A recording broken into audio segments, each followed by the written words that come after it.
নমস্কার, আমি রিমি। আমার চ্যানেল রান্নার আত্মকথাতে আপনাদের স্বাগত জানাই।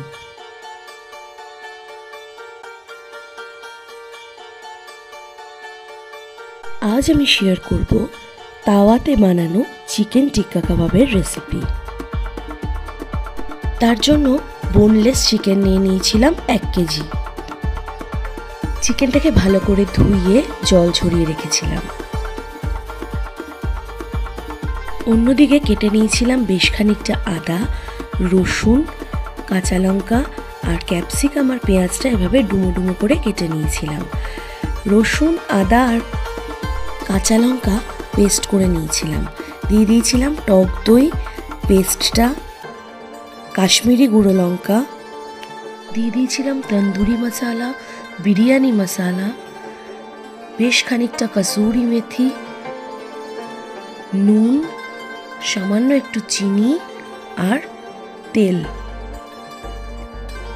তারপর মাংসগুলো দিয়ে সাথে পেঁয়াজ আর ওই ক্যাপসিকামগুলো দিয়ে ভালো করে এটা ম্যারিনেট করে রাখতে হবে। আমি আধ ঘন্টা মতন ম্যারিনেট করে রেখেছিলাম।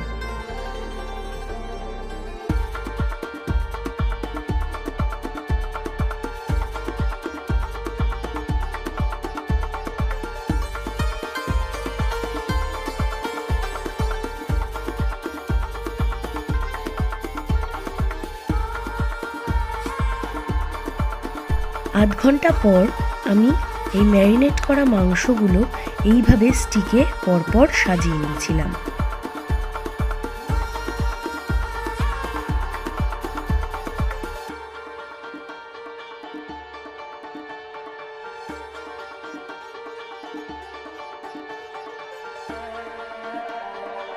সম্পূর্ণ মাংসগুলোকে এইভাবে স্টিকের মধ্যে সাজিয়ে নিয়েছিলাম। তারপর একটা তাওয়া গরমে বসিয়েছিলাম। তারপর ব্রাশ করে নিচ্ছিলাম একটু বাটার।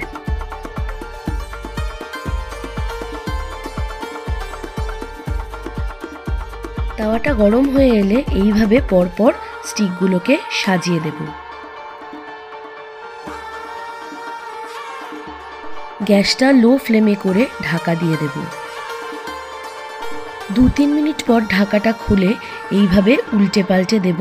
দেখব একদিকটা মোটামুটি হয়ে এসেছে, তা সব দিকটা যেন ঠিক মতন সিদ্ধ হয় সেই জন্য এইভাবে উল্টে পাল্টে দিতে হবে। আর মাঝে মধ্যে একটু বাটার ব্রাশ করে দিতে হবে।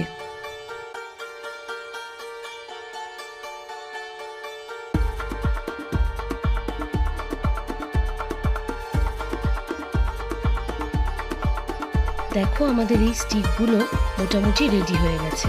আমি এইভাবেই সব কটা স্টিক রান্না করে নিয়েছিলাম। অন্যদিকে একটা কয়লা আগুনে গরম করে স্টিকগুলোকে পরপর এভাবে সাজিয়ে একটা বাটির মধ্যে গরম কয়লার মধ্যে দিয়ে দিয়েছিলাম ঘি। তারপর ঢেকে দিয়েছিলাম। এটা করার কারণ হলো, যেহেতু আমরা কাবাবটা তাওয়াতে করছি, এইটা একটা সুন্দর স্মোকি ফ্লেভার দেবে। ব্যাস 10 মিনিট পর ঢাকনাটা খুলে এইভাবে সার্ভ করে দিন। Thank you.